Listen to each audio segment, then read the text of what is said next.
Just because something is legal doesn't mean it's right. That's right. And this government is using legal actions to do things that are wrong. And the bureaucrats in Raleigh are using legal actions to do things that are wrong, like taking away the woods, 45 acres of forest.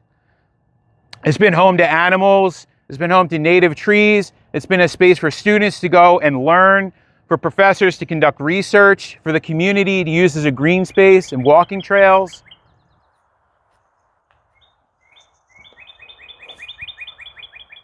My name is Aurora Winley. My name is Dennis Ash. My name is Paul Hobgood. So my name is David Clark. My name is Ben Chichula. I am a local musician and also a conservation biologist. I am a retired Buncombe County school teacher. I was a drawing and art major at UNCA, and I graduated in 2017. I'm a professor in the biology department at UNCA. I am a first-year student at UNCA, and I am a mass communications major. I'm Becca Headley, and I'm a nurse and I'm a lymphatic therapist. I'm Sean Sims, and I'm unemployed.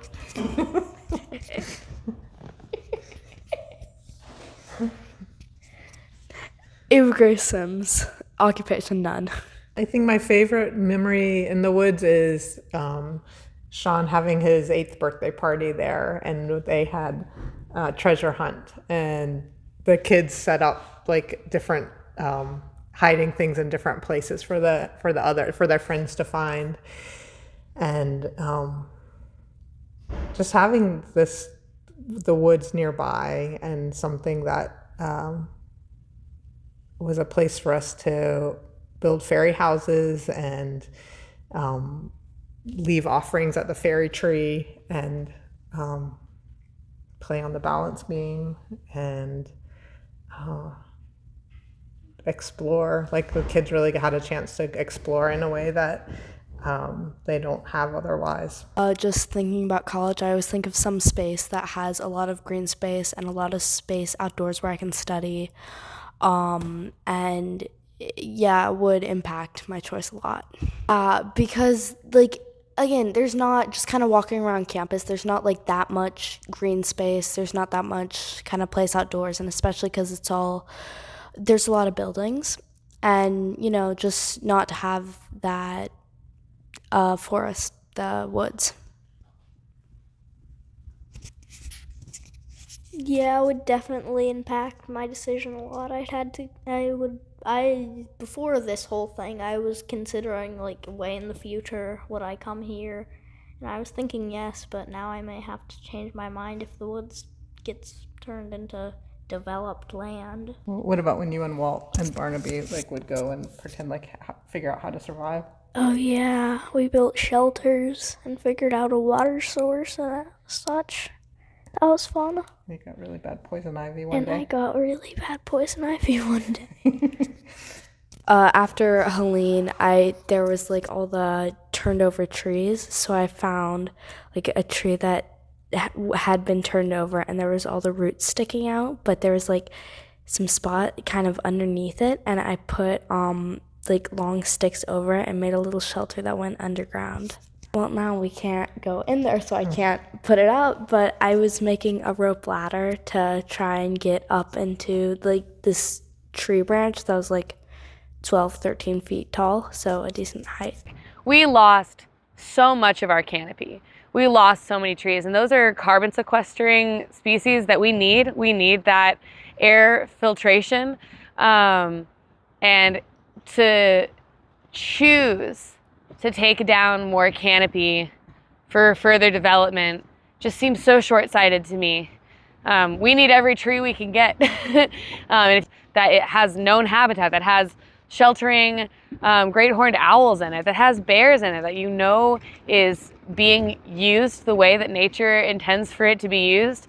To tear that down after we've already lost so much of our natural spaces, to me just seems so foolish. Those of us who live around the woods, remember it's 45 acres, and it's in the Five Points neighborhood of Asheville. A lot of us with dogs walk in that woods once, twice a day. And so and sometimes, you have a dog for 15 years and then another dog. And so we get to know people in the woods. And then one day, heavy machinery starts appearing in the woods. We already had a quasi-social group, so we just got together really quickly in response to that and formed this group. And it's morphing into a non-profit. The woods are very special to me. They're such a great green space, and having the woods and within walking distance is it's so special. And I think that's one of the things that really separates UNC Asheville from other colleges is not only UNCA's smaller size, but just accessible woodlands. You don't get that everywhere, and especially so close to the city. And when I was in school and after school, I lived pretty close to the woods, and just being able to walk through it is it's so nice. It's such a good stress reliever. It's really good for your mental health. And I think both the students and the neighborhood community that I'm a part of, it's such a good, it's so nice to have that there for our mental health. It's a really special place. I don't think the university quite realizes how valued these woods are by the neighbors. Primarily, there's at least 100 dog walkers every day that come into these woods, but also by the university. We use these woods for training students, classroom projects. So I'm in the biology department. I'm a botanist. My background is in plants. So this campus is very attractive to me because of the high quality natural areas that are present on campus. We cannot compete with Duke or NC State or Chapel Hill for the quality of our labs in the biology department, but the quality of outdoor natural areas to conduct ecological research, that's quite favorable. So we take advantage of that. We've attracted hundreds of thousands of dollars of federal grants from the National Science Foundation, also from the NC Biotech Center, and we use those funds to train students, pay them over the summer, and get them tangible job skills that can really land them that first critical job in something involving natural resources, biology, botany. So it's very disappointing that our plots were ruined by the exploratory work that has happened. I did take a fairly long walk in the woods after I learned about what was happening, and I think it's a very, very cool space because there are these trails that have been made out over years, and there's all of this vegetation, and also if you walk through the woods, you'll notice certain experiments from different environmental science classes, and it's a space that is, I'd say it's very unique, especially in an urban environment like Asheville. And with its proximity to a residential community and the university, I think that it has a lot of benefits for quality of life and, our ecosystem. UNCA Woods. Save the UNCA Woods. Save the UNCA Woods. Save the UNCA Woods. We're going to protect the environment. Protect the environment. Protect the community. Protect the community. Protect the animals. Protect the animals. Keep Asheville beautiful. Keep Asheville beautiful. I think it's a daunting cause.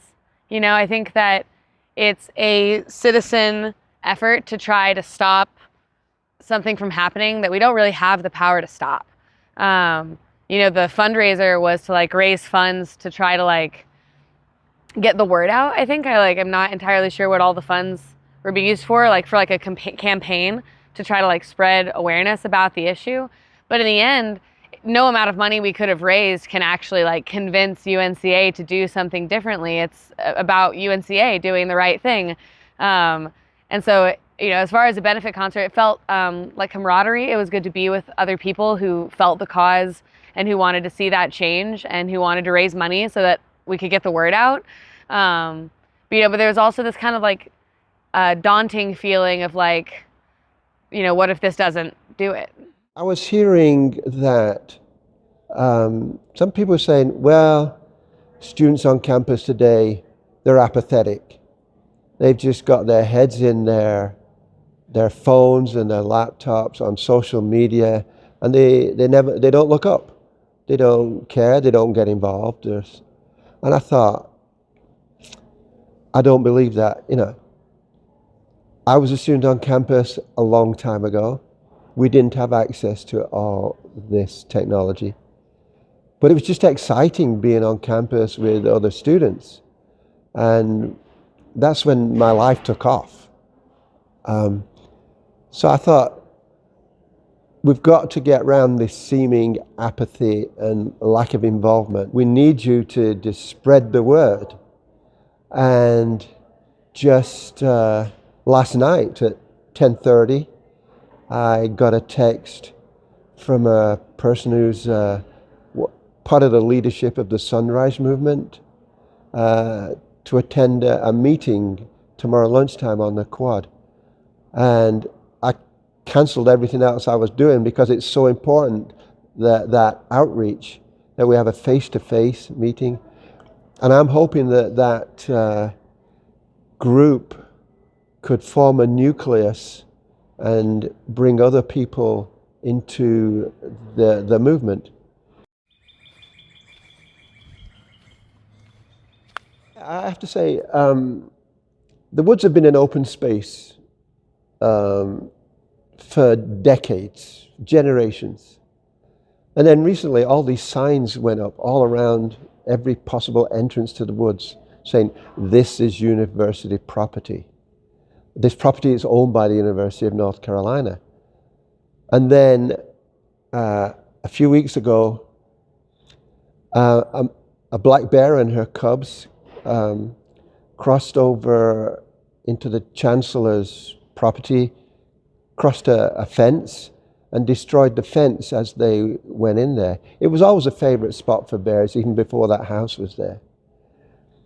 And within a day or two, 10 signs went up saying, private property, no trespassing. Well, to the best of my knowledge, black bears don't read. Well, my concerns are that there's been a total lack of communication from the university about their plans for the woods. And despite what they say, the exploratory work they've done has been very heavy-handed. So we've had track hoes in the woods and drill rigs in the woods. They have knocked down a lot of trees. They've made new roads. So there's a lot of damage already done before we even know what the university's plans are. It just seems strange that it's being developed in a way that just like the kind of lack of input.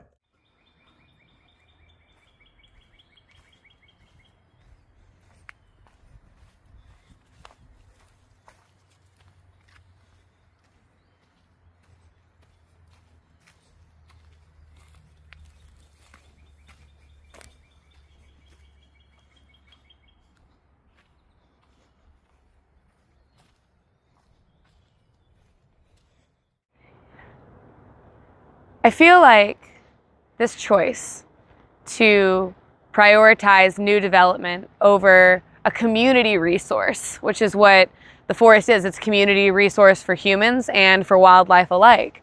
And to choose development over community right after Helene shows an ugly side of UNCA that people should know about.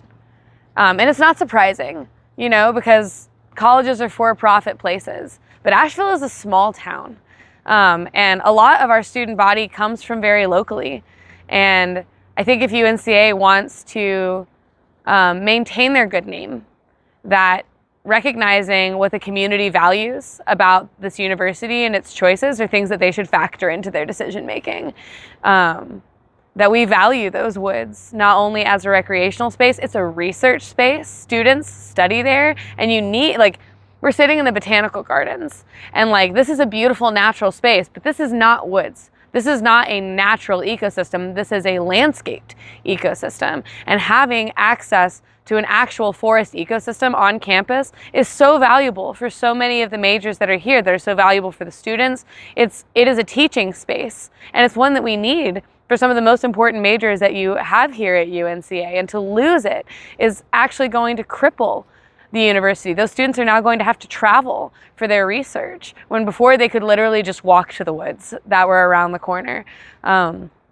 It's a really important community resource for us and for the wildlife that currently exists there. And if that resource is lost, then it will be lost for the human community and for the animal community that lives there.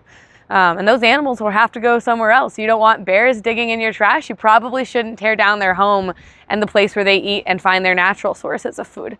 I just think it's so short-sighted and such a waste, especially after we've already lost so much. And I just can't possibly imagine what they could build that would be better than the woods we have. There's over 100 birds that have come through that woods. Some of them are there some are there all year round, some are seasonal, and some are rare visitors. That's going to be all destroyed, and that's just the birds. There are other animals, like the eastern box turtle. There are salamanders, reptiles. There's nowhere for them to go. And once the bulldozers come in, they'll be crushed. And this is a unique woodland habitat for these animals. My partner and I, we addressed a meeting of the Blue Ridge Audubon Society a while ago. And from my perspective, I just talked about the birds. There's a famous pair of birds, the great horned owls, that in the last half dozen or so years have been coming into the woods. Well, right on the edge of the woods, there's a stand of pine trees. And each year they build a nest there and raise their young.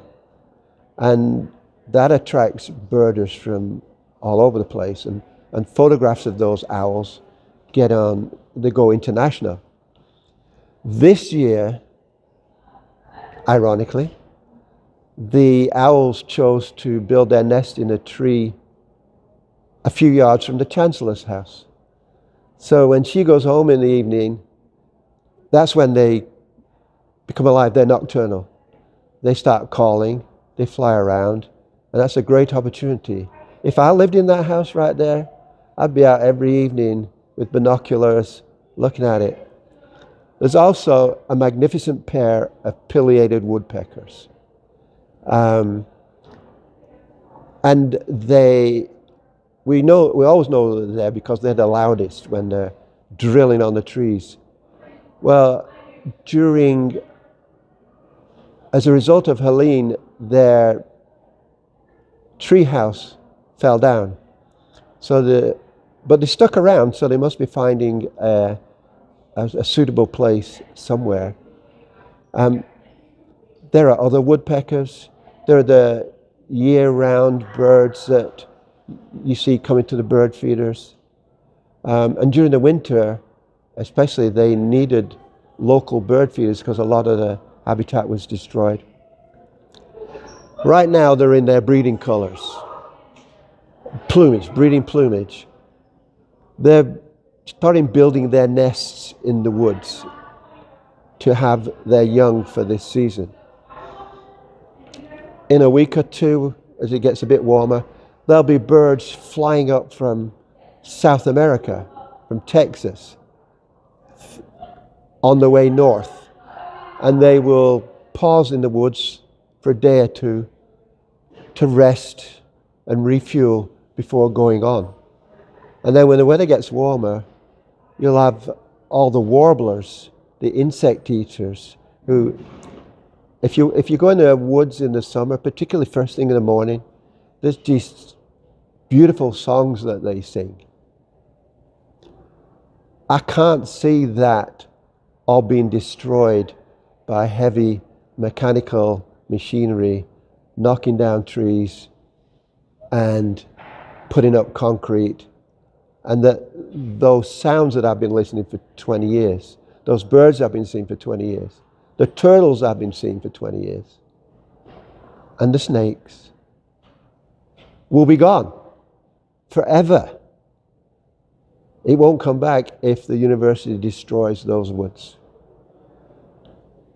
To do this right after Hurricane Helene knocked out thousands of trees in Asheville and across WNC, to do this so soon after Helene is just a slap in the face to our community. And I saw something that said 40%, somewhere up there, of some tree canopies were wiped out by Helene. And to just do this massive development on 45 acres of woodlands, I think is just I don't know. I don't think it's acceptable. And development is fine on some level, but it's just not worth it. And people are still hurting after Helene, and to just come in and be yeah, we're going to do this thing that nobody wants. It's yeah, very frustrating for our community. I have concerns about process here, right? So the way the process has been handled is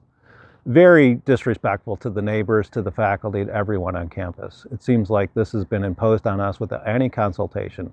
In the past, there's been other development projects, the Pisgah House, the Chancellor's House, the parking lot, there's been proposals, and in each case, we've had meetings, small number of faculty, grounds people, administrators talking about their plans. That's the point where we've been able to have influence to modify their plans. And basically our move has been to try and keep the core of these natural areas like the urban forest here, keep that intact and have any development occur on the edge. That's why the Chancellor's House is over there in the corner. They wanted it in the middle. The same thing with the parking lot. There was already a parking lot there where we have the skate park.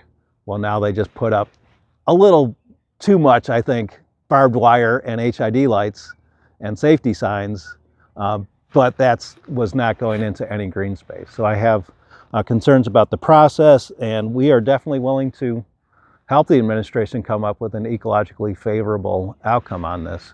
So far, we're getting shut out of that. So we have concerns. We have concerns about the influence of the Board of Governors and their plans for universities.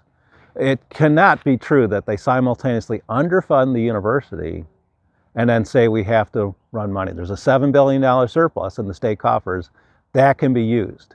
The problem really is called Baumol's cost theorem, and it's an economist who said that as economies mature, like ours, manufactured goods like flat screen TVs get cheaper, but labor-intensive activities get more expensive. This explains why education, healthcare in particular, other service-oriented industries are becoming more expensive, right? We are a small school, we're a liberal arts school. It's, gotta say, very inefficient for me to be talking to one student in this case, or 10 students in one of my classes, or 12 or whatever. I can talk to 100 students, but that's not the liberal arts model, right? So we are not able to deliver a quality education at the scale that can satisfy the budget demands of the UNC system office. And we are really hurting on this. Our staff definitely need raises. Our students need help with their financial aid. Starting faculty need, better housing situation, better salaries.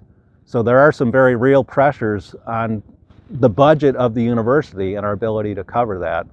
But we have real concerns about this as a way to alleviate. I think they do all this, and guess what? We still have a budget problem.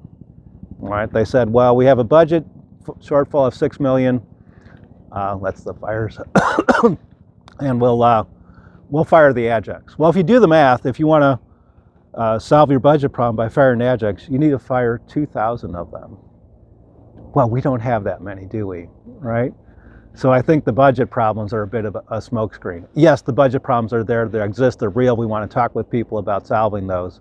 But any of these activities as a way to solve those problems, I don't think it's going to happen. I read our chancellor's op-ed in the Asheville Citizen-Times, where she was basically saying, oh, well, the Woods area, it'll bring so many wonderful opportunities to our campus. But honestly, for me, it really read like she was trying to cover herself because she was realizing that this decision that her administration was taking is not popular, and so she kind of wanted to do some damage control by writing an article in the Citizen Times. It like, for me, it reeked of damage control. And I'm not going to say that all of the claims made in that article are necessarily false or wrong, or, I mean, everyone's entitled to their own opinion, but it's definitely important to know that she was appointed. She was basically brought into the university to get rid of the debt and to make a bunch of money.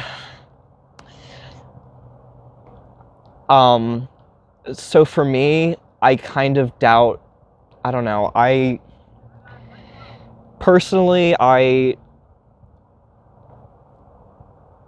am doubtful that her administration is focused on keeping UNC Asheville's values intact as much as they are about making money and doing what the board of directors and the UNC board of trustees, board of governors rather, wants her to do.